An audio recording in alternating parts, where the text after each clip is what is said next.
Hello दोस्तों, welcome to connect to exam. I hope आप लोग अच्छे होंगे और आप लोग की भी पढ़ाई चल रही होगी। तो हम आप लोगों को फिजिक्स पढ़ा रहे हैं। फिजिक्स में आप लोगों का ग्रेविटेशनल चैप्टर चल रहा है, जिसके अंतर्गत हम 3 क्लास ले चुके हैं। आप अगर हमारा क्लास न देखे हो तो उस क्लास को देख लीजिएगा। उस क्लास में पूरा ग्रेविटेशनल का थ्योरी सेक्शन पढ़ाए हैं। अब हम आपके लिए 2-3 क्लास आपकी जो कि PYQ आधारित क्वेश्चन रहेगा, जो कि पिछले ईयर जो कि रेलवे के एग्जाम में है वहाँ से क्वेश्चन बना हुआ है, वहीं से क्वेश्चन लाए हैं। अब इसी आधारित आप लोग को भी आगे आने वाले एग्जाम में भी क्वेश्चन मिल सकता है। तो चलिए चलते हैं क्वेश्चन पर। तो देखते हैं पहला क्वेश्चन क्या है। देखिएगा पहला क्वेश्चन क्या है। यदि पृथ्वी पर आपका वजन 38 किलो है तो बुध ग्रह पर आपका वजन कितना होगा। इसमें कहा गया है यदि पृथ्वी पर आपका वजन 38 किलो है तो बुध ग्रह पर आपका वजन कितना होगा। तो इसमें आप लोग ध्यान दीजिएगा, आप पृथ्वी पर हैं तो आपका वजन कितना है। पृथ्वी पर है आपका वजन जो मास है, द्रव्यमान है, आपका 38 किलो है। 38 किलो। तो इसमें पूछा जा रहा है या किलोग्राम, या ऐसे पूछा जा रहा है जब आप बुध ग्रह पर होंगे तो आपका वजन क्या होगा। आप लोग को हम बताए थे जो द्रव्यमान और भार में जो अंतर आपको पिछली क्लास में आप लोग देखेंगे तो द्रव्यमान और भार में आप लोग को हम अंतर बताए थे। जो द्रव्यमान होता है पृथ्वी पे पृथ्वी और आपके चंद्रमा पर मान एक ही होता है, लेकिन भार का मान अलग अलग होता है। इसमें देखिए जो वजन दिया गया वेट कि 38 किलो है तो बुध ग्रह पर आपका वजन कितना होगा। तो आप लोग ध्यान दीजिएगा, जो बुध ग्रह पर है, बुध ग्रह पर वजन, बुध ग्रह पर वजन पृथ्वी के वजन का 38% होता है। पृथ्वी के वजन का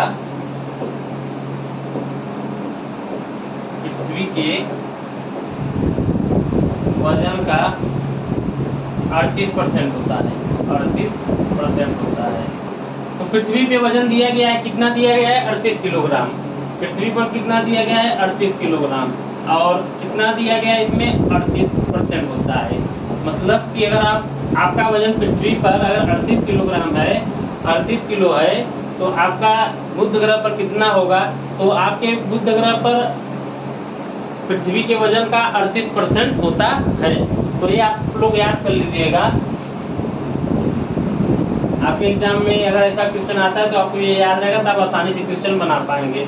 तो आप बुध ग्रह पर वजन इसको हल करेंगे तो आपका मान आएगा 14.3 किलोग्राम। 14.3 किलोग्राम या किलोग्राम। तो इसमें देखिए आपका ऑप्शन होगा डी सही। इसमें कौन सा आपका ऑप्शन सही होगा, ऑप्शन डी। अगर आपका पृथ्वी पर आपका वजन 38 किलोग्राम है तो बुध ग्रह पर आपका वजन कितना होगा, 14.3 किलोग्राम। तो चलिए चलते हैं दूसरे क्वेश्चन पर। पहला क्वेश्चन आप लोग समझ गए होंगे। और जो है बुध है, आप लोग थोड़ा ध्यान दीजिएगा, यह जो बुध ग्रह है यह सूर्य के सबसे निकट ग्रह होता है। यह जो बुध ग्रह है, क्योंकि आप जानते हैं सूर्य क्या होता है, स्थिर होता है एक फोकस बिंदु पर, तो उसके चारों तरफ अन्य जो ग्रह हैं वह चक्कर लगाते रहते हैं। जैसे बुध हो गया या शुक्र हो गया, पृथ्वी हो गया, फिर मंगल हो गया, फिर बुध, मंगल, बृहस्पति, ऐसे ही आपके 7 जो ग्रह हैं यह सूर्य का क्या लगाते हैं, चक्कर लगाते हैं। जो जितना नजदीक रहता है वो उतना जल्दी चक्कर लगा लेता है, और मतलब एक चक्कर लगाता है। जो जितना दूर रहता है वह उतना टाइम ही चक्कर लगाता है, मतलब उतना ज़्यादा वह टाइम चक्कर लगाने में समय लेगा। तो चलिए चलते हैं अगले क्वेश्चन। पहला क्वेश्चन आप समझ गए होंगे, जो बुध ग्रह पर वजन होता है पृथ्वी के वजन का 38% होता है। तो इसमें आपका 38% का आप हल करेंगे तो आपका आएगा आंसर 14.3 किलोग्राम। इसमें आपका ऑप्शन कौन सा सही होगा, ऑप्शन डी। चलिए अगला क्वेश्चन क्या है। देखिए अगला क्वेश्चन दिया गया है, दिए गए दो कथनों ए और बी में से कौन सा सत्य है।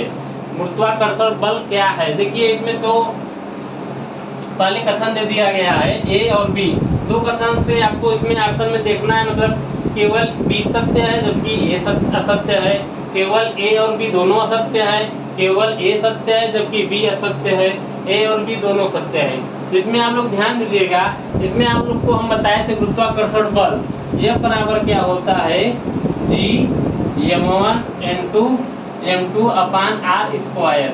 ये हम आपको पिछली क्लास में बताए थे, जो थियरी वाला आपका क्लास जो बताए हैं, आप लोग प्लेलिस्ट में जाकर देख लीजिएगा, साइंस वाले प्लेलिस्ट में आपको मिल जाएगा। तो देखिएगा, इसमें ध्यान दीजिएगा, F बराबर G m1 into m2 upon R square. तो आप लोग ध्यान दीजिएगा, ये कैसे होता है। न्यूटन ने गुरुत्वाकर्षण नियम दिया, न्यूटन साहब ने गुरुत्वाकर्षण का नियम दिया। उसने क्या किया, जो गुरुत्वाकर्षण बल F होता है, जो गुरुत्वाकर्षण बल F होता है, दो वस्तुओं को द्रव्यमानों के गुणनफल के सीधा अनुपातिक होता है। मतलब दो द्रव्यमान m1 और m2, देख लीजिए ऐसे क्या होता है, m1 एक ये द्रव्यमान, एक दो द्रव्यमान, यह m1 है, यह m2 है। यह दो द्रव्यमानों के गुणनफल के सीधे अनुपातिक होता है। मतलब इनका अगर गुणा होगा या सीधे अनुपातिक होता है, पहला ए या। और दूसरा क्या कहा गया है, दो वस्तुओं के बीच की दूरी के वर्ग के सीधे अनुपातिक होता है। ये तो ए में यह बोला गया। और बी में क्या बोला गया, बी में यह बोला गया है, जो गुरुत्वाकर्षण बल है, दो वस्तुओं के बीच की दूरी के वर्ग के, मतलब दो वस्तुओं के बीच की दूरी के आर के सीधे अनुपातिक है, जो कि सीधे अनुपातिक है। लेकिन जो गुरुत्वाकर्षण नियम कहा गया है, ध्यान दीजिएगा, पहला तो सही है, पहला तो सेंटेंस सही है, ये तो सही है, लेकिन बी में क्या क्या कहा गया है गुरुत्वाकर्षण का नियम में, बी में आप लोग ध्यान दीजिएगा, बी में क्या कहा गया है, बी में कहा गया जो गुरुत्वाकर्षण बल F होता है, दो वस्तुओं को या द्रव्यमानों के बीच के दूरी के वर्ग के सीधे अनुपातिक नहीं, वो आपके व्युत्क्रमानुपाती होता है, बीच के दूरी के वर्ग के व्युत्क्रमानुपाती होता है। इसका सही होगा ये बीच के दूरी के वर्ग के, यहाँ बीच के दूरी के जो वर्ग आर बनेगा, दूरी के वर्ग के व्युत्क्रमानुपाती होता है। तो ये आपका ये वाला सही होगा, ना कि ये वाला आपका क्या होगा, गलत होगा। तो इसमें देखिए बी वाला जो सेंटेंस है, जो कथन दिया गया है, इसमें आप लोगों का बी वाला गलत है। तो इसमें देखिए कौन सा ऑप्शन सही है, मतलब एक सही है, बी आप लोगों का गलत है। तो कौन सा इसमें ऑप्शन में खा रहा है, केवल बी सत्य है, जबकि ये असत्य है। आपका तो बी तो असत्य है, ये तो होगा नहीं। और क्या कहा गया है दूसरे ऑप्शन में, ए और बी दोनों असत्य हैं, ये तो सत्य है, बी तो असत्य है, लेकिन इसे भी नहीं मेल खा रहा है। सी वाले में कहा गया केवल ए सत्य है, केवल ए सत्य, सही बात, केवल ए सत्य है, जबकि बी असत्य है। इसमें आपका ऑप्शन सही बनेगा सी, और इसमें ए और बी दोनों सत्य है, ये आपका ऑप्शन नहीं बनेगा। तो ये तो दूसरे वाले क्वेश्चन में आपका ऑप्शन बनेगा कौन सा सही होगा, सी, केवल ए सत्य है जबकि बी असत्य है। दो वस्तुओं के बीच के द्रव्यमानों के गुणनफल के सीधा अनुपातिक, और जो बीच के दूरी के वर्ग के होता है वो सीधा अनुपातिक नहीं होता है, वो दो वस्तुओं के बीच के दूरी के वर्ग के व्युत्क्रमानुपाती होता है। तो आप लोग यह समझ गए होंगे। तो F बराबर क्या मिलता है, F बराबर G m1 into m2 upon R square. यहाँ आप लोग को हम बताएं जो कैपिटल G है, यह क्या है, सार्वत्रिक गुरुत्वाकर्षण नियतांक है। यह जो कैपिटल G है, यह सार्वत्रिक गुरुत्वाकर्षण नियतांक है। और कैपिटल G का मान आप लोग को हम बताए थे क्या होता है, एग्जाम में पूछा जाता है। कैपिटल G का मान 6.67 गुणे 10 के power -11 newton into metre square प्रति किग्रा स्क्वायर। यह आपके एग्जाम में यह क्वेश्चन पूछा जाता है। और यह कौन से वैज्ञानिक ने दिया, यह हेनरी कैवेंडिश नामक वैज्ञानिक ने जी का मान, मतलब जी को दिया। हेनरी कैवेंडिश नामक वैज्ञानिक हैं, उन्होंने क्या किया है, जी को मान को दिया है। और यह जो गुरुत्वाकर्षण नियम है कौन से वैज्ञानिक ने दिया, यह न्यूटन साहब नामक वैज्ञानिक ने दिया है। तो यह आपका गुरुत्वाकर्षण बल का यह फार्मूला है। यह क्या है, गुरुत्वाकर्षण बल का फार्मूला है। तो आप लोग, हमें आशा होगा आप लोग समझ गए होंगे। चलिए चलते हैं अगले क्वेश्चन पर। अगला क्वेश्चन क्या कहा गया है, देखिए, सार्वत्रिक गुरुत्वाकर्षण नियतांक कैपिटल जी का SI मात्रक क्या है। तो हम आप लोग को क्या बताए थे, सार्वत्रिक गुरुत्वाकर्षण नियतांक, अभी आप लोग को क्या बताया, जो गुरुत्वाकर्षण नियम दिया गया है, कौन से वैज्ञानिक ने दिया है, यह आपके न्यूटन नामक वैज्ञानिक ने दिया है। तो न्यूटन नामक वैज्ञानिक ने क्या कहा है, जो F बराबर होता है, आप लोग ध्यान दीजिएगा, जो F बराबर होता है, गुरुत्वाकर्षण बल F बराबर द्रव्यमानों के गुणनफल के सीधा अनुपातिक और उनके बीच के दूरी के वर्ग के व्युत्क्रमानुपाती होता है। और हमें यहाँ से G मिलता है m1 into m2 upon R square. ये आपको फार्मूला याद रहना चाहिए। आपको फार्मूला याद रहेगा तो आप इसमें क्वेश्चन आसानी से बना पाएंगे। तो इसमें देखिए जो कैपिटल G होता है, यह सार्वत्रिक गुरुत्वाकर्षण नियतांक होता है। क्या होता है, सार्वत्रिक गुरुत्वाकर्षण नियतांक होता है। यह पृथ्वी पर हर जगह क्या होता है, एक ही वैल्यू इसका रहता है, सार्वत्रिक गुरुत्वाकर्षण नियतांक। यह आपके पृथ्वी पर गुरुत्वाकर्षण नियम था। या फिर पृथ्वी पर हर जगह एक ही वैल्यू रहता है। और अभी आपको हम क्या बताएं, जो जी का मान है 6 अब देखिए जी का जो मात्रक पूछा गया है, मात्रक देखिए कैसे निकलता है। पहले आप लोग को मात्रक निकाल देते हैं। देखिए जो बल का मात्रक होता है वह न्यूटन होता है। तो आप लोग थोड़ा सा ऐसे लिख लीजिएगा, इसको थोड़ा सा ध्यान दीजिए। थोड़ा सा हम लोग को फार्मूला निकालना बताते हैं।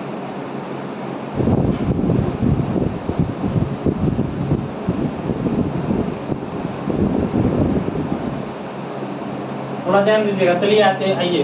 तो जी बराबर होता है, यहाँ अगर आप जी का मान निकालेंगे, जी बराबर हमें क्या मिलेगा, जी बराबर F into R square upon m1 into m2। तो आप लोग ध्यान दीजिएगा, जी बराबर यहाँ मात्रक निकालते हैं। देखिए एफ का मान बल है, बल का मात्रक क्या होता है, न्यूटन होता है, यहाँ न्यूटन लिख देते हैं। और आर का मात्रक क्या होगा, आर मतलब दूरी को बताता है, तो आप मीटर होगा, दूरी का या साई मात्रक मीटर होता है, तो यह आपका मीटर स्क्वायर हो जाएगा, क्योंकि ये स्क्वायर में है।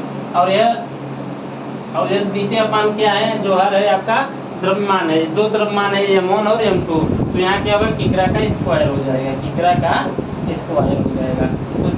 तो ये इसका मात्रक निकल आया है। जो गुरुत्वाकर्षण सार्वत्रिक गुरुत्वाकर्षण नियतांक जी का मान है न्यूटन इंटू मीटर स्क्वायर प्रति किग्रा स्क्वायर। तो देखिए इसमें कहाँ आपका मैच कर रहा है, न्यूटन इंटू मीटर स्क्वायर।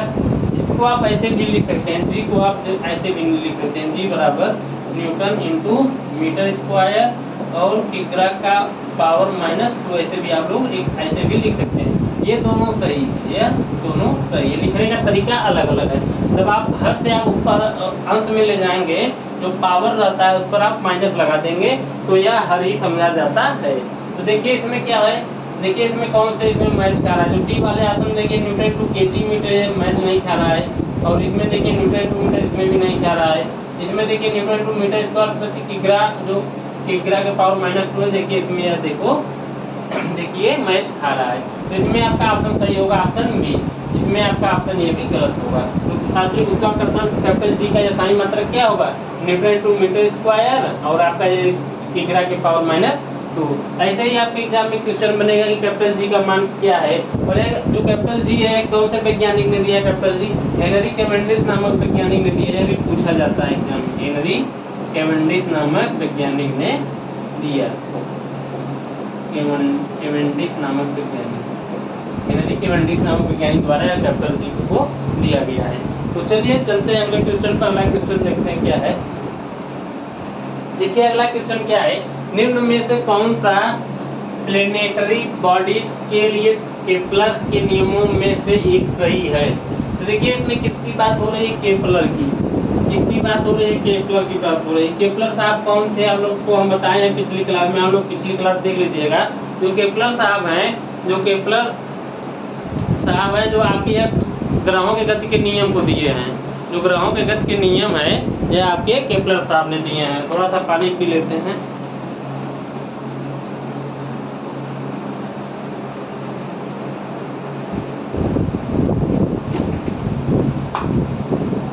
चलिए आइए क्लास पर ध्यान दीजिए। जो केपलर साहब हैं, तो ये केपलर साहब ने ग्रहों के गति के नियम दिए हैं। तो ग्रहों के गति के नियम इन्होंने 3 नियम दिए हैं। तो 3 नियम को आप लोग बताते हैं क्या क्या नियम है, पहले देख लीजिएगा। पिछली क्लास में हम आप लोग को बताए हैं, अगर न देख पाओगे तो थोड़ा समझिएगा। देखिए जो केपलर साहब हैं, यह ग्रह के 3 नियम दिए, ग्रह के गति के, ग्रहों के गति के 3 नियम दिए, गति के 3 नियम दिए, 3 नियम। तो देखिए क्या क्या है। जो पहला नियम है, पहला नियम क्या बताता है, पहला नियम यह बताता है कि सूर्य एक जगह फोकस दूरी पर स्थित है। सूर्य एक जगह फोकस दूरी पर स्थित है और उसके चारों ओर ग्रह दीर्घवृत्ताकार में चक्कर लगा रहे हैं। उसके जो चारों ओर ग्रह हैं वह दीर्घवृत्ताकार में चक्कर लगा रहे हैं। इसमें क्या होता है, सूर्य एक फोकस दूरी पर स्थित रहता है। यह क्या है, केपलर का पहला नियम है। और दूसरा नियम क्या है, दूसरा नियम यह है कि जो सूर्य है, सूर्य का जो कक्षीय वेग होता है वह समान होता है। जो सूर्य का जो सापेक्ष जो कक्षीय वेग होता है वह समान होता है। अर्थात जब ये देखिए सूर्य यह दीर्घवृत्ताकार है, ये देखिए दीर्घवृत्ताकार है। तो क्या होगा, सूर्य तो यहाँ स्थिर है, तो सूर्य के स्थिर है, जो यहाँ पे ग्रह है चक्कर लगा रहे हैं। मान लिया कोई ग्रह है चक्कर लगा रहा है, किसका लगा रहा है, सूर्य का लगा रहा है। तो इसमें दूसरे नियम में क्या कहा गया कि दूसरे नियम में यह कहा गया कि जो यह ग्रह है सूर्य क्या चक्कर लगाता है, ग्रह है जो सूर्य का चक्कर लगाता है, सूर्य के पास आने पर इसका वेग अधिक हो जाता है और सूर्य से दूर जाने पर इसका वेग कम हो जाता है। जैसे यहाँ पास आएगा इसका वेग अधिक होगा और जैसे दूर जाएगा इसका वेग कम हो जाएगा। यह आपका केपलर का दूसरा नियम है। और तीसरा नियम क्या कहा गया है, तीसरा नियम आपका यह कहा गया, आप लोग ध्यान दीजिएगा, तीसरा नियम यह है कि सूर्य का जब एक ग्रह चक्कर लगाएगा तो उसको कुछ समय लगेगा, तो उसको क्या बोला जाता है, परिक्रमण काल। परिक्रमण काल, परिक्रमण काल, परिक्रमण काल, इसको टी से डिनोट करते हैं।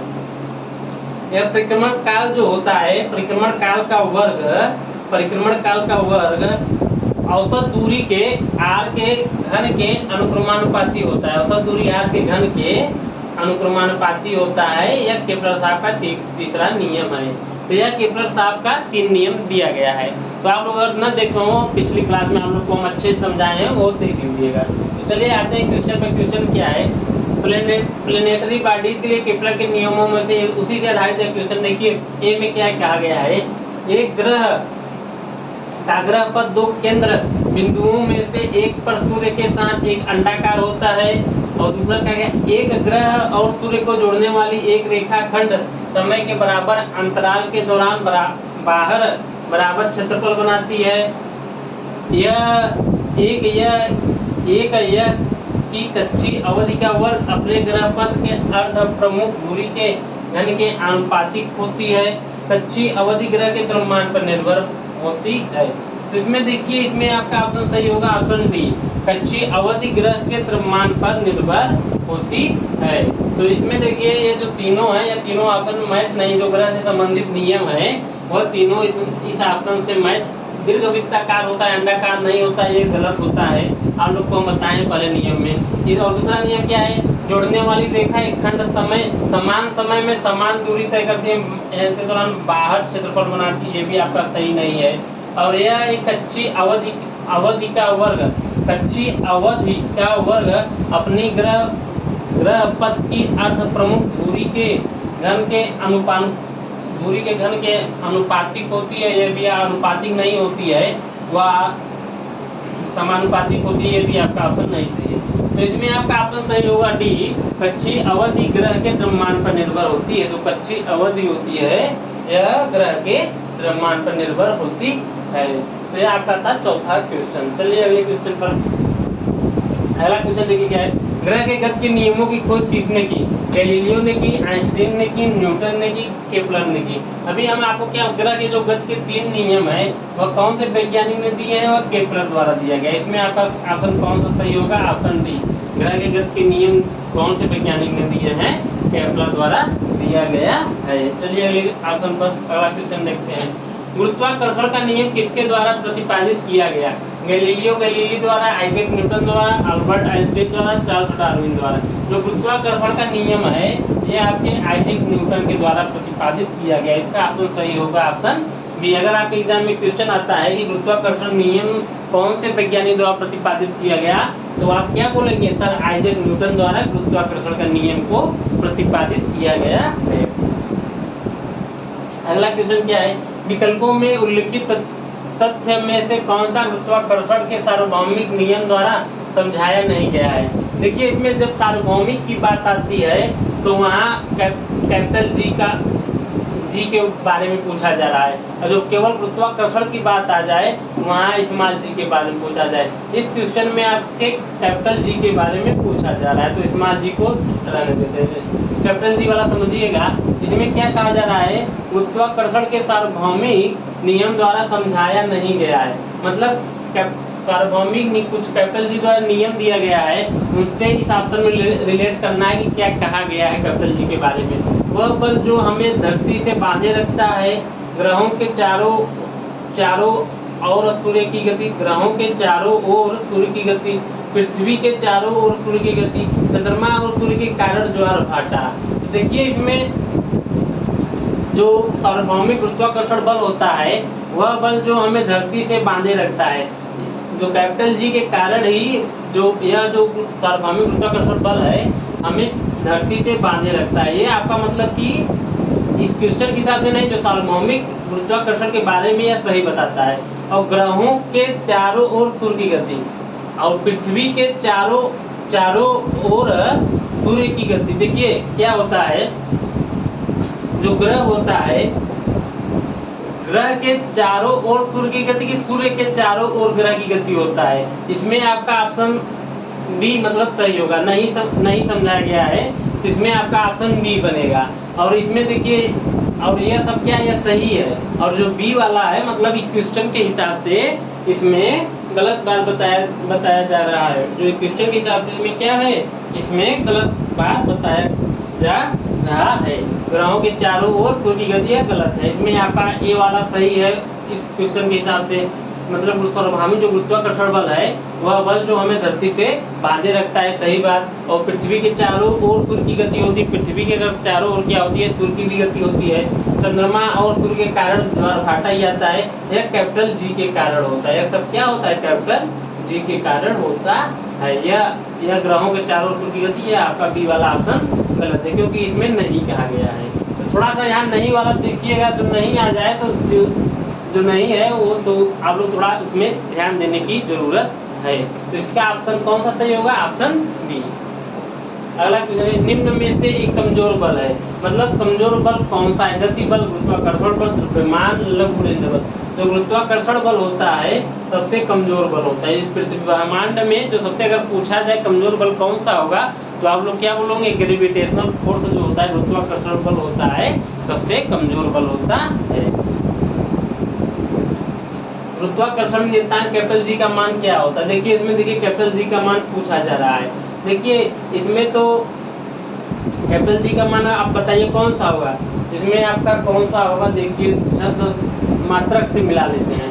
देखिए इसमें क्या कहा जा रहा है, मीटर स्क्वायर प्रति केजी स्क्वायर, इसमें मीटर, ये आपका ऑप्शन गलत होगा, क्योंकि आप लोग को अभी हम क्या बताएं, जो गुरुत्वाकर्षण नियतांक कैपिटल जी का मान होता है 6.67, और इसमें देखिए 3-4 भी होता है, तो 3-4 गुणे 10 के पावर कितना होगा, -11 न्यूटन इंटू मीटर स्क्वायर प्रति किग्रा स्क्वायर।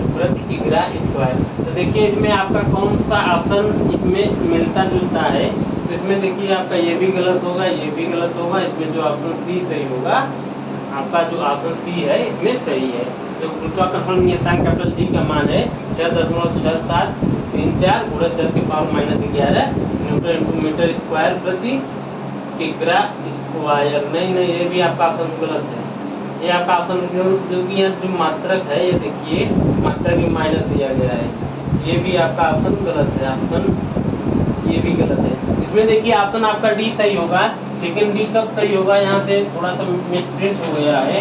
यहाँ आपका होगा तो काट दे,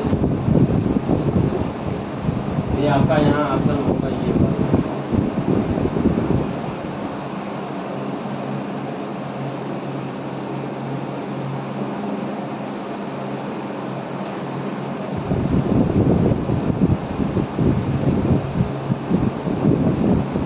वाला ऑप्शन है आपका 6.6734 गुणे 10 के power -11 newton into metre square प्रति किग्रा।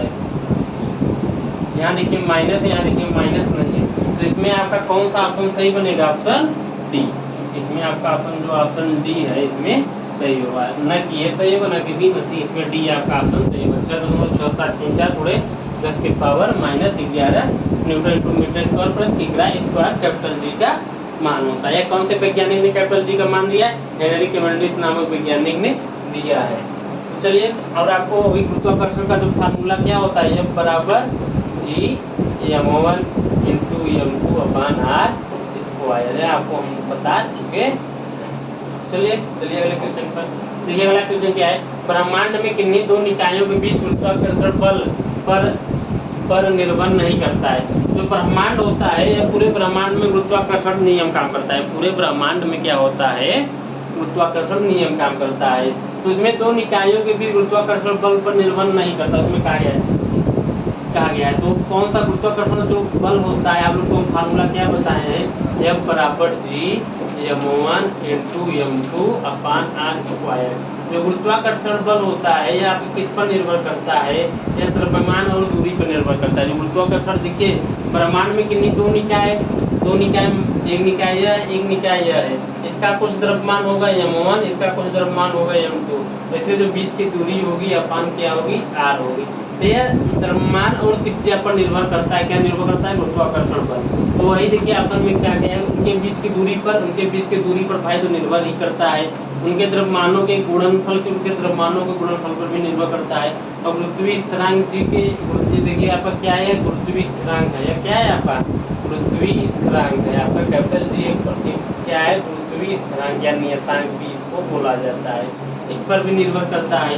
उनके द्रव्यमानों के योग पे, इसमें आपका ऑप्शन सही होगा ऑप्शन डी। उनके द्रव्यमानों के योग पर निर्भर नहीं करता है। जो गुरुत्वाकर्षण बल होता है द्रव्यमानों के योग पर निर्भर नहीं करता है।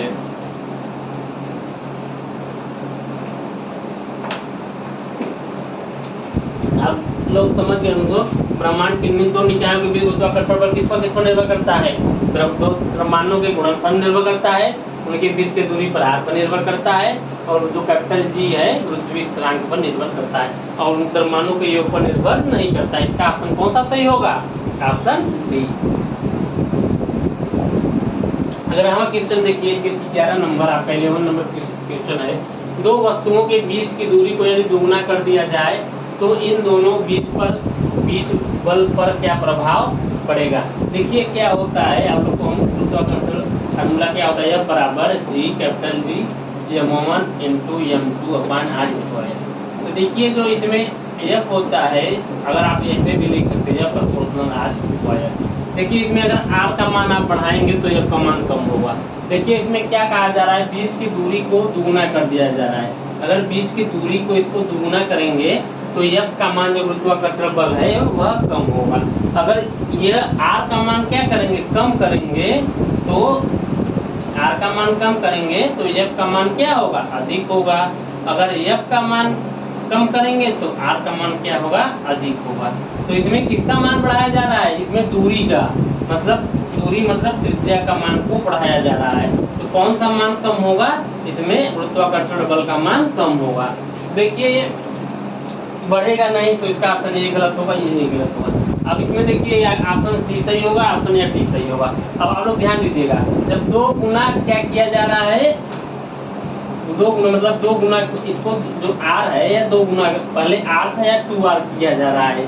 तो देखिए r को जब आप लोग ये बराबर क्या होगा, ये बराबर मान लेते हैं या प्रोपोर्शनल 1 अपान r स्क्वायर, तो इसको 2r कर देते हैं, 2r का होल स्क्वायर। तो यहाँ r का मान क्या बनेगा, इसको डैश मान लेते हैं, f डैश बराबर r का अपान 4 का 4 का मतलब r स्क्वायर।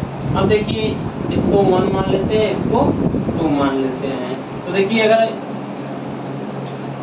1 अपान r स्क्वायर बराबर क्या होगा, प्रोपोर्शनल 4 f डैश होगा। अब देखिए ये पक्ष बराबर है, तो f डैश बराबर क्या होगा, f प्रोपोर्शनल 4 f डैश। तो f डैश बराबर क्या होगा, प्रोपोर्शनल f के अपान 4। देखिए आप लोग यहाँ समझिएगा, देखिए क्या कहा है कि जो गुरुत्वाकर्षण बल यह डैश है, यह पहले से क्या होगा, 4 कम होगा, यह पहले से 4 कम होगा। तो ये इसमें कौन सा ऑप्शन सही होगा, ऑप्शन डी। अगर आप त्रिज्या को क्या किया जा रहा है, दूरी को 2 गुना कर दिया जा रहा है, तो जो गुरुत्वाकर्षण बल होगा 2 गुना करने के बाद बाद में जो बल में प्राप्त होगा, जो पहले जो बल में जो होगा उससे 1/4 जो गुणन में कम होगा। तो इसमें आपका कौन सा ऑप्शन सही होगा, ऑप्शन डी।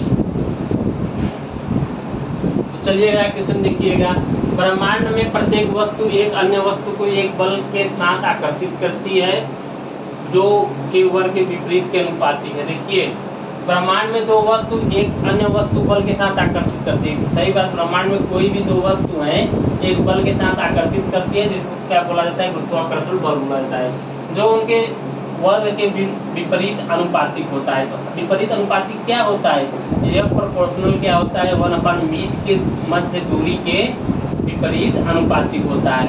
तो मध्य दूरी की बात की जा रही कौन सा ऑप्शन में? ऑप्शन सी ऑप्शन में। इसमें आपका ऑप्शन कौन सा सही होगा? Option C. उनके द्रव्यमानों के गुणनफल के क्या होता है? सीधा अनुपातिक होता है और उनके मध्य की दूरी के विपरीत अनुपातिक होता है। तो इसमें आपका कौन सा ऑप्शन सही होगा? Option C. तो ये 12 नंबर क्वेश्चन में ऑप्शन सी आप लोग यह समझ गए होंगे। तो चलिए अगले क्वेश्चन पर। पहला क्वेश्चन देखिए, दो वस्तुओं में से एक का द्रव्यमान दोगुना हो जाने पर दोनों वस्तुओं के बीच लगने वाला गुरुत्वाकर्षण बल में क्या परिवर्तन होता है? तो देखिए इसमें क्या कहा जा रहा है, दो वस्तुओं के एक का द्रव्यमान दोगुना होता है। आप लोग को क्या होता है? यह गुरुत्वाकर्षण यह बराबर क्या होता है? Gm1 × m2/r² होता है। तो आप लोग ध्यान दीजिए, इसमें क्या होता है कि एक द्रव्यमान को दोगुना कर दिया जाए। मान लीजिए m के m1 द्रव्यमान को 2m1 कर दिया। m1 के द्रव्यमान को क्या किया जा रहा है? 2m1 कर दिया जा रहा है। तो दोनों वस्तुओं के बीच लगने वाला गुरुत्वाकर्षण बल F में क्या परिवर्तन होगा, यही पूछा जा रहा है। गुरुत्वाकर्षण F 2 गुना हो जाता है, गुरुत्वाकर्षण बल 3 गुना हो जाता है, गुरुत्वाकर्षण बल 4 गुना हो जाता है, गुरुत्वाकर्षण बल आधा हो जाता है। तो देखिएगा ये जो F के जो द्रव्यमान होते हैं यह सीधा अनुपातिक होता है। तो F के द्रव्यमान होते हैं सीधा अनुपातिक होता है। तो F डैश बराबर क्या होगा? कैपिटल G, यहाँ m1 का मान कितना दिया गया है? 2m1 × m2/r²। तो F डैश बराबर क्या होगा? 2 कैपिटल G m1 × m2/r²। तो इसमें देखिए F डैश बराबर, इसमें देखिए मान बराबर है तो यहाँ 2F हो जाएगा। इसमें देखिए जो ये 1 है इसको मान लेते हैं 2। तो 1 और 2 से आपका 1 + 2 को हल करेंगे तो यह आपका F डैश बराबर 2F प्राप्त होगा। तो देखिए जो बाद में जो गुरुत्वाकर्षण बल होगा, जब द्रव्यमान को क्या कर दिया जा रहा है? दुगुना कर दिया जा रहा है, तो आपका गुरुत्वाकर्षण बल भी क्या हो जाएगा? पहले से दुगुना हो जाएगा। तो इसमें देखिए पहले से गुरुत्वाकर्षण बल 2 गुना हो जाता है। तो इसमें कहा गया है ऑप्शन ए में। तो इसमें आपका कौन सा ऑप्शन सही होगा? Option A. ये आपका 3 गुना हो जाता है, ये भी नहीं होगा। 4 गुना, आधा हो जाता है, ये आपका ये सब गलत है। तो इसमें आपका कौन सा ऑप्शन बनेगा? Option A. गुरुत्वाकर्षण बल पहले से क्या हो जाता है? 2 गुना हो जाता है। तो यह सब क्वेश्चन क्या है कि अगर आप थियरी किए हैं तो आप लोग एग्जाम में यह सब क्वेश्चन आसानी से बना पाएंगे। और यह सब क्या है? रेलवे से ही लिया गया क्वेश्चन है जो कि PYQ पर आधारित है। चलिए अगले क्वेश्चन पर, अगला क्वेश्चन देखिए क्या है। ब्रह्मांड की प्रत्येक वस्तु दूसरी वस्तु को एक बल द्वारा आकर्षित करती है जो के समानुपाती होती है। देखिए ब्रह्मांड में क्या होता है? ब्रह्मांड में प्रत्येक वस्तु दूसरी वस्तु को एक बल के द्वारा क्या किया जा रहा है? आकर्षित कर रही है। लेकिन कुछ हम लोग को महसूस होता नहीं है, लेकिन वह क्या होता है? आकर्षित कर रही है। जैसे आप लोग देखते होंगे कोई पेड़ है तो पेड़ से क्या होता है? जब कोई फल गिरेगा तो वह नीचे ही गिरेगा। तो नीचे मान लीजिए पृथ्वी क्या है? गुरुत्वाकर्षण से वो उस फल को क्या कर रही है? आकर्षित कर रही है। तो ब्रह्मांड में प्रत्येक वस्तु दूसरी वस्तु को एक बल के द्वारा क्या कर रही है? आकर्षित कर रही है। तो के समानुपाती होता है, उनके ऊंचाइयों के गुणक के, उनके आयतनों के गुणक के, उनके द्रव्यमानों के गुणक के, उनके ऊर्जाओं के गुणक के। देखिए इसमें क्या होता है?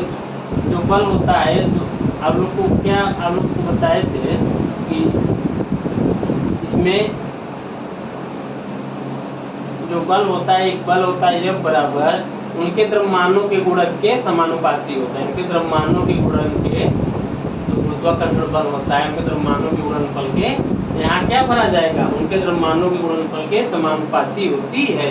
तो इसमें आपका कौन सा ऑप्शन सही होगा? ऑप्शन सी सही होगा। ब्रह्मांड प्रत्येक वस्तु दूसरी वस्तु को एक बल द्वारा आकर्षित करती है और उनके द्रव्यमानों के गुणनफल के समानुपाती होती है। और उनके बीच की दूरी की क्या होती है? वर्ग के व्युत्पानुपाती होती है। इसमें 1 होता है या आपका 2 होता है। इन दोनों से आपका क्या बनेगा? F बराबर कैपिटल G m1 × m2/r²। और जहाँ आपका ये जो कैपिटल G है गुरुत्वाकर्षण नियतांक है। कैपिटल G क्या है आपका? गुरुत्वाकर्षण नियतांक। यह एक सार्वभौमिक नियतांक है। पृथ्वी पर इसका मान हर जगह क्या रहता है? इसका एक समान होता है। चलिए अगले क्वेश्चन पर। अगला क्वेश्चन क्या है, यदि दो वस्तुओं के द्रव्यमानों को 3 गुना कर दिया जाए तो दोनों वस्तुओं के बीच बल होगा। देखिए इसमें क्या कहा जा रहा है, यदि दो वस्तुओं के द्रव्यमानों को 3 गुना कर दिया जाए तो जो आप लोग को क्या बताएं, यह बराबर क्या होता है, capital G m1 into m2 अपान r स्क्वायर होता है। तो आप लोग ध्यान दीजिएगा, इसमें जो m1 है इसको क्या किया जा रहा है, 3 गुना कर दिया जा रहा है, और m2 को भी क्या किया जा रहा है, 3 गुना कर दिया जा रहा है। इन दोनों द्रव्यमान को क्या कर दिया जा रहा है, 3 गुना कर दिया जा रहा है।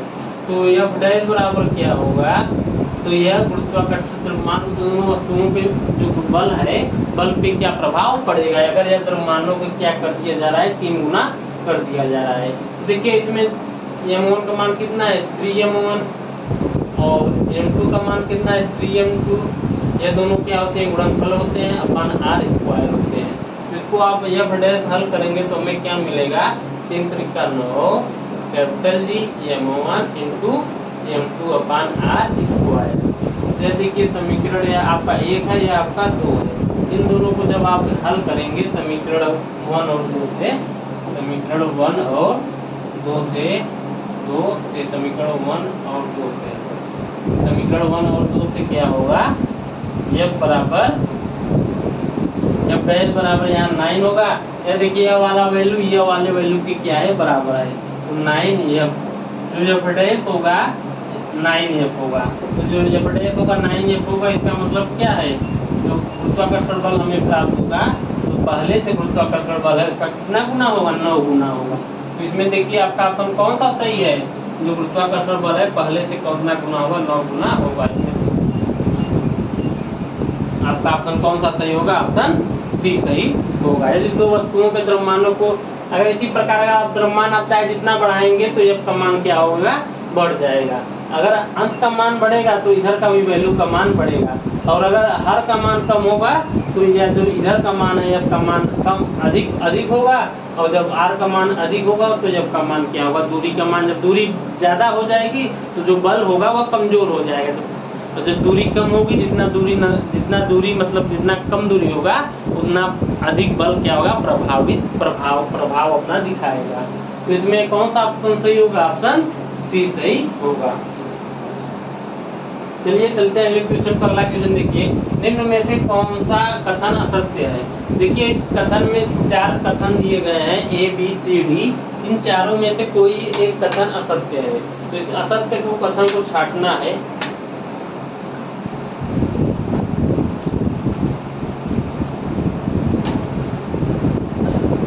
आइए क्वेश्चन पर देखिए, कैपिटल G का मान चंद्रमा पर और पृथ्वी पर उनके मान के समान ही होता है।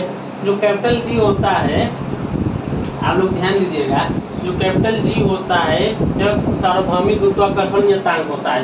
यह पृथ्वी और चंद्रमा पर सभी एक समान होता है। यह आपका सही ऑप्शन है। यह जो A वाला है यह सत्य है।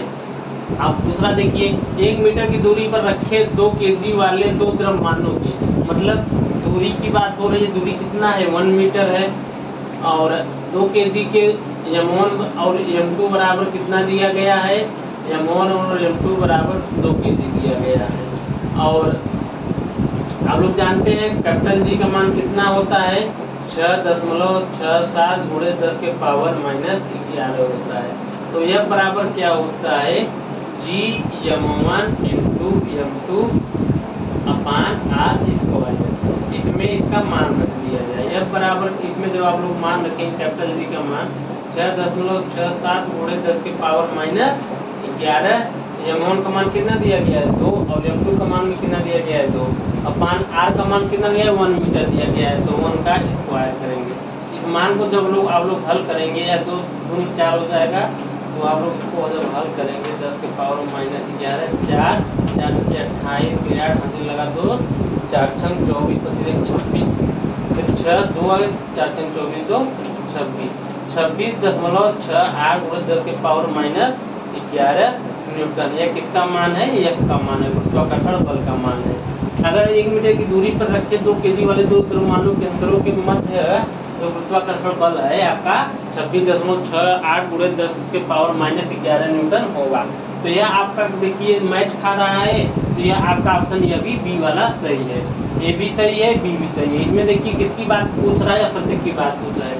अब सी वाले ऑप्शन देखिए, बल दो वस्तुओं के मध्य दूरी के वर्ग के व्युत्क्रमानुपाती होता है। देखिए जो बल होता है, F होता है, वह दो वस्तुओं के मध्य के दूरी के व्युत्क्रमानुपाती होता है। सही बात, मध्य दूरी के क्या होता है, व्युत्क्रमानुपाती होता है। आप लोग को बताए हैं। और द्रव्यमानों के गुणनफल के क्या होता है, सीधानुपातिक होता है। m1 × m2, यह भी आपका सही है, यह भी आपका क्या है, सही है। अब चौथा क्वेश्चन देखिए, चौथा ऑप्शन देखिएगा, दो वस्तुओं के मध्य गुरुत्वाकर्षण बल उनके बीच की दूरी के आधा कर देने पर दोगुना हो जाता है। देखिए इसमें क्या कहा जा रहा है, यदि दो वस्तुओं को मध्य गुरुत्वाकर्षण बल बीच की दूरी को आधा कर दिया जा रहा है, बीच को दूरी को आधा कर देने पर दोगुना, जो गुरुत्वाकर्षण बल होता है वह दोगुना होगा। देखिए इसमें दोगुना नहीं होगा, इसमें आपका ऑप्शन जो डी है यह आपका गलत होगा। इसमें आपका कौन सा ऑप्शन गलत होगा, ऑप्शन डी क्या है, असत्य है। जब दूरी को आधा करेंगे तो गुरुत्वाकर्षण बल दोगुना नहीं होगा, वो आपका 4 गुना हो जाएगा। 2 गुना थोड़ी होगा, वो आपका क्या हो जाएगा, 4 गुना हो जाएगा। तो इसमें डी आपका क्या है, असत्य है। डी क्या है आपका, असत्य है। डी आपका क्या है, असत्य है। तो इसमें देखिए क्या कहा जा रहा है, केवल सी और डी असत्य है। देखिए केवल सी और डी मतलब असत्य है। सी तो सत्य है लेकिन डी आपका क्या है, असत्य है। ये ऑप्शन नहीं, केवल ए असत्य है भाई, ए क्या है आपका, असत्य है। केवल डी असत्य है, तो इसमें केवल डी आपका असत्य है। इसमें देखिए आपका ऑप्शन कौन सा बनेगा, ऑप्शन सी इसमें आपका बनेगा। केवल डी आपका क्या है, इसमें असत्य है। तो आप लोग समझ पाए होंगे, जो आपका केवल डी है आपका इसमें असत्य है। जब बीच की दूरी को आधा होगा तो दुगुना जो उनको जो गुरुत्वाकर्षण बल होगा वह 4 गुना का वृद्धि होगी। वह कितने गुने की, 2 गुने की नहीं, 4 गुना की। अगर यहाँ 4 होता तो ऑप्शन सही होता है। आपका क्या है, आपका गलत है। यह आपका क्या है, गलत है। तो इसमें केवल डी आपका ऑप्शन असत्य है। तो आप लोग, हमें ऐसा होगा आप लोग समझ गए होंगे, आपका ए भी सही है, बी भी सही है, सी भी सही है, डी वाला आपका असत्य है। तो चलिए अगले क्वेश्चन पर। अगला क्वेश्चन देखिए क्या कहा गया है, गुरुत्वाकर्षण बल ... वस्तुओं के बीच मौजूद होता है। जो गुरुत्वाकर्षण बल होता है ... वस्तुओं के बीच मौजूद होता है, परंतु इसे तब तक महसूस नहीं किया जा सकता जब तक कि वस्तुओं के द्रव्यमान बहुत अधिक हो, जैसे कि ग्रहों में नहीं होता है। देखिए इसमें क्या कहा जाए, मतलब गुरुत्वाकर्षण जो बल होता है, ऑप्शन देखिए 4, प्रत्येक, केवल 2, केवल 1। जो होता है गुरुत्वाकर्षण बल होता है यह प्रत्येक वस्तुओं पर होता है। क्या होता है, प्रत्येक वस्तुओं के बीच मौजूद होता है। जो गुरुत्वाकर्षण बल क्या होता है, प्रत्येक वस्तुओं को एवरी मतलब प्रत्येक वस्तुओं के बीच मौजूद होता है, परंतु इससे तब तक महसूस नहीं किया जा सकता जब तक कि वस्तुओं का द्रव्यमान बहुत अधिक, जैसे कि ग्रहों में नहीं होता है। तो आप लोग समझ गए होंगे कि जो गुरुत्वाकर्षण बल होता है वह प्रत्येक वस्तुओं के बीच मौजूद होता है। तो प्रत्येक इसमें कौन दिख रहा है, ऑप्शन आपका बी। तो इसमें कौन सा ऑप्शन सही होगा, ऑप्शन बी। चलिए अगले क्वेश्चन पर। अगला क्वेश्चन देखिए, किसी वस्तु पर लगने वाला गुरुत्वाकर्षण बल को कहा जाता है भार, संवेग, तनाव, आवेग। जो किसी वस्तु पर जो आपका गुरुत्वाकर्षण जो बल होता है वह क्या होता है, भार होता है। W बराबर आप लोग को हम क्या बताए हैं, W बराबर m × g। W बराबर आपका क्या होता है, m × g। या क्या होता है, वस्तु पर क्या होता है, गुरुत्वाकर्षण बल होता है, एक प्रकार का क्या है, भार है। आप लोग यह समझ गए होंगे। चलिए चलते हैं अगले क्वेश्चन पर। अगला क्वेश्चन देखिए, गुरुत्वाकर्षण बल द्वारा किया गया कार्य किस पर निर्भर करता है। जो गुरुत्वाकर्षण बल द्वारा किया गया कार्य किस पर निर्भर करता है। जैसे गुरुत्वाकर्षण द्वारा कोई किया गया कार्य जो होता है, कार्य आपका W होता है, आपका W होता है कार्य। तो किस पर निर्भर करता है, वस्तु की आरंभिक और अंतिम अवस्थाओं के ऊर्ध्वाधर ऊंचाइयों के अंतर पर, वस्तु की आरंभिक और अंतिम अवस्थाओं के परिवर्तन के अंतर पर, वस्तु की आरंभिक और अंतिम अवस्थाओं में परिवर्तन के अंतर पर, और वस्तु की क्षैतिज अवस्थाओं में अंतर पर। देखिए इसमें क्या होता है, कार्य जैसे कोई वस्तु है, आप जानते हैं गुरुत्वाकर्षण बल हमेशा दो वस्तुओं के बीच कार्य करता है। तो W बराबर क्या होता है mgh, इसको मान लेते हैं mh1।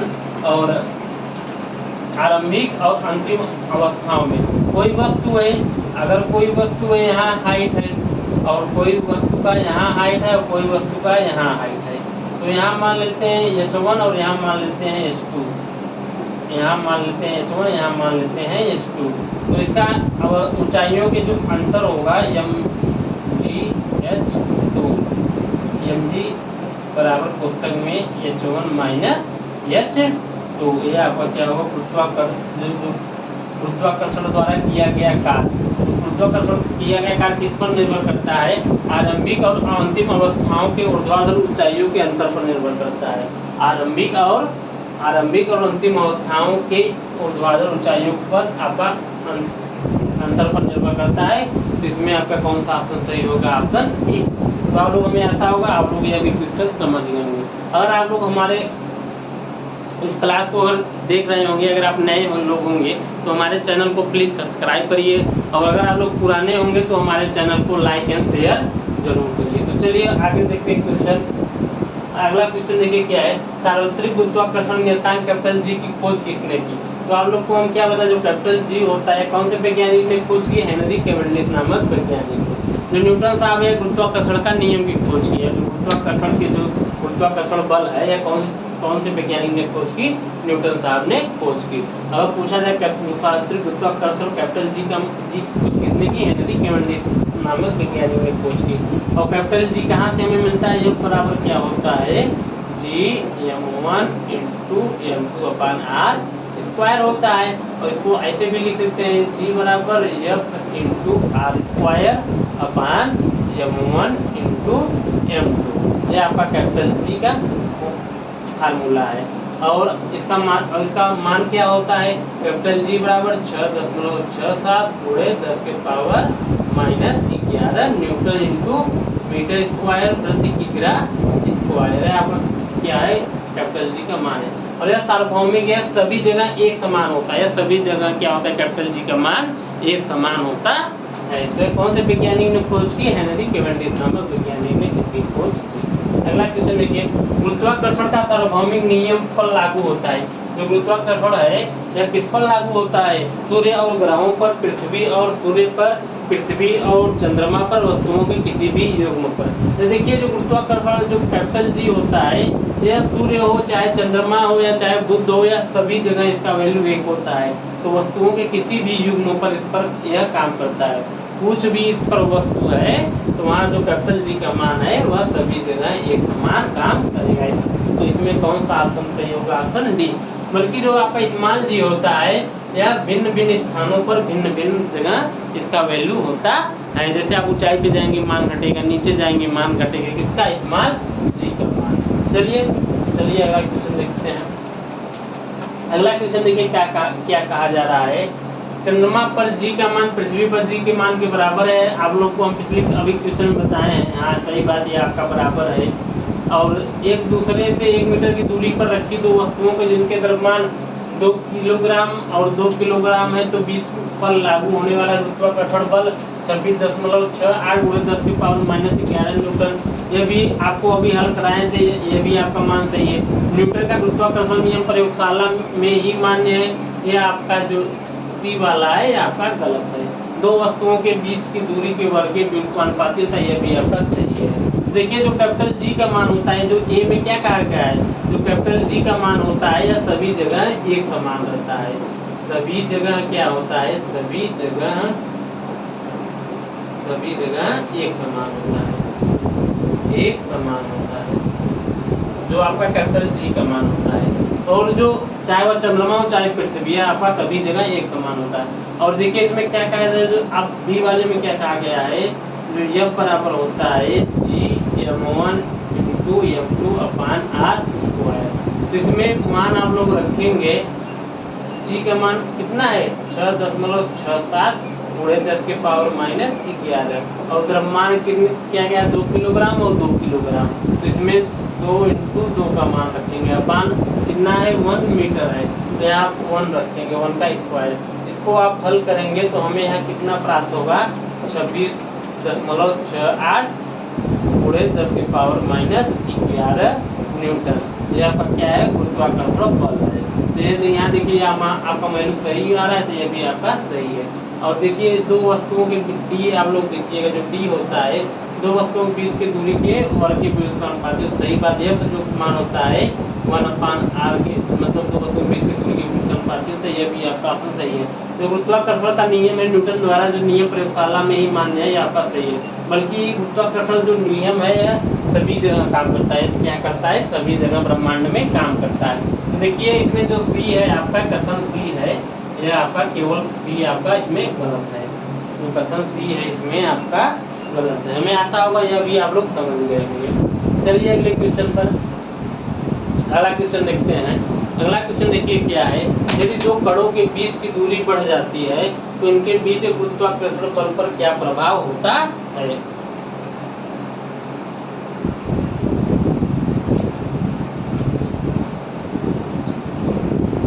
तो देखिए अगला क्वेश्चन क्या है, यदि दो कणों के बीच की दूरी बढ़ जाती है, देखिए एक यह कण है, एक यह कण है। मान लेते हैं पहले यहाँ थी दोनों, तो यहाँ r दूरी था, r1 दूरी था, और जब यह दूरी बढ़ गई तो यह दूरी कितने ही हो गई, r2 दूरी हो गई। जब दूरी बढ़ जाती है तो गुरुत्वाकर्षण बल पर क्या प्रभाव पड़ेगा। देखिए अभी आप लोग को हम क्या बताए थे, जो F होता है F इनवर्सली प्रोपोर्शनल होता है 1/r²। मतलब अगर F का मान घटेगा, F का मान क्या होगा, घटेगा, तो R का मान बढ़ेगा।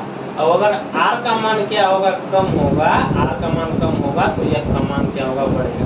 तो इसमें R का मान क्या हो रहा है, बीच की दूरी बढ़ जा रही है। जब बीच की दूरी क्या हो रही है, पहले कम थी, अब यहाँ देखिए कम थी, यहाँ पे आके क्या हो गई, अधिक हो गई। जब यहाँ कम थी दूरी तो जो F का मान था अधिक होगा। जब दूरी बढ़ गई तो F का मान क्या हो जाएगा, कम हो जाएगा। जो गुरुत्वाकर्षण बल होता है इसमें क्या होगा, कम हो जाएगा। तो इसमें देखिए कम कहाँ है, यहाँ आप है, तो इसका ऑप्शन सही होगा ऑप्शन बी। अगर बीच की दूरी बढ़ेगी तो गुरुत्वाकर्षण का जो बल है उसका मान क्या हो जाएगा, कम हो जाएगा। और अगर बीच की दूरी घटेगी तो गुरुत्वाकर्षण बल का मान बढ़ जाएगा। तो इसमें क्या हो रहा है, दूरी बढ़ रही है तो गुरुत्वाकर्षण क्या होगा, कम होगा। अगर यही कह दिया जाता कि दूरी घट रही है तो गुरुत्वाकर्षण का मान क्या होता, बढ़ जाता। चलिए आप लोग हमें आशा है समझ पाएंगे। अगला क्वेश्चन देखिए, अगला क्वेश्चन देखिए, दो वस्तुओं के बीच गुरुत्वाकर्षण बल F है। यदि दोनों वस्तुओं के बीच की दूरी को परिवर्तित किए बिना उनके द्रव्यमान को आधा कर दिया जाए तो गुरुत्वाकर्षण बल हो जाएगा। तो देखिए इसमें क्या कहा जा रहा है क्वेश्चन में, दो वस्तुओं के बीच गुरुत्वाकर्षण बल F है। दो वस्तुओं के बीच क्या है, गुरुत्वाकर्षण बल, दो वस्तु है, उनके बीच कौन सा बल कार्य कर रहा है, यह बल कार्य कर रहा है। यदि दोनों वस्तुओं के बीच की दूरी को परिवर्तित किए बिना, जो बीच की दूरी है इसको परिवर्तन नहीं किया जा रहा है, इन दोनों को परिवर्तन, यहाँ भी r है, यहाँ भी r बना हुआ है, तो और द्रव्यमान को क्या कर दिया है, आधा कर दिया जा रहा है। उनके द्रव्यमानों को आधा कर दिया जा रहा है।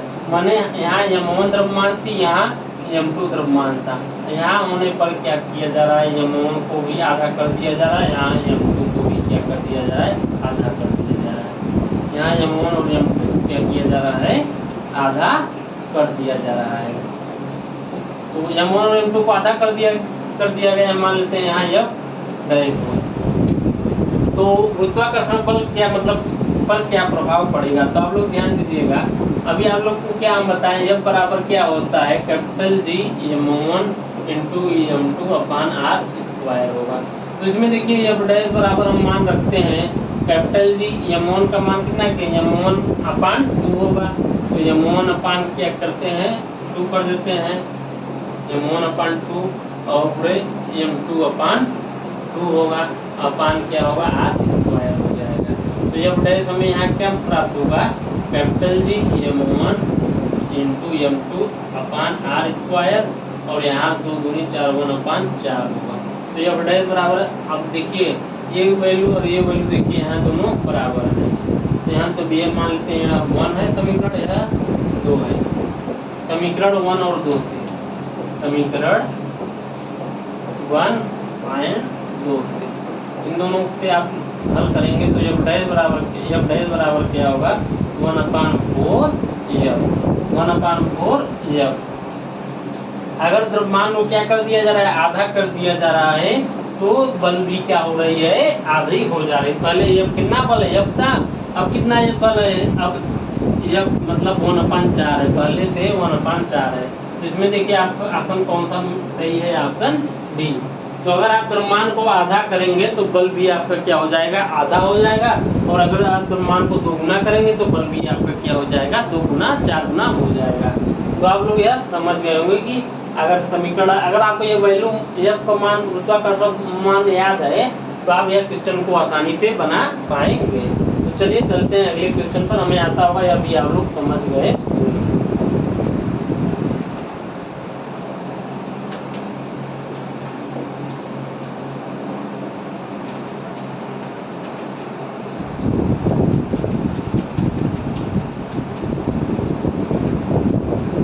चलिए अब आज का क्वेश्चन यहीं पे खत्म होता है। ये दोनों क्वेश्चन एक ही है, तो आज आपका क्वेश्चन यहीं पे हम खत्म करते हैं। जो कि आपके जो कि PYQ आधारित क्वेश्चन है, जो कि पिछली बार रेलवे के एग्जाम में यह आया गया, जैसे railway ALP, group D, NTPC और टेक्नीशियन के एग्जाम में यह क्वेश्चन था। तो ऐसे ही आपको आने वाले एग्जाम में ऐसे ही क्वेश्चन देखने को मिलेगा। तो चलिए मिलते हैं अगली क्लास में। धन्यवाद।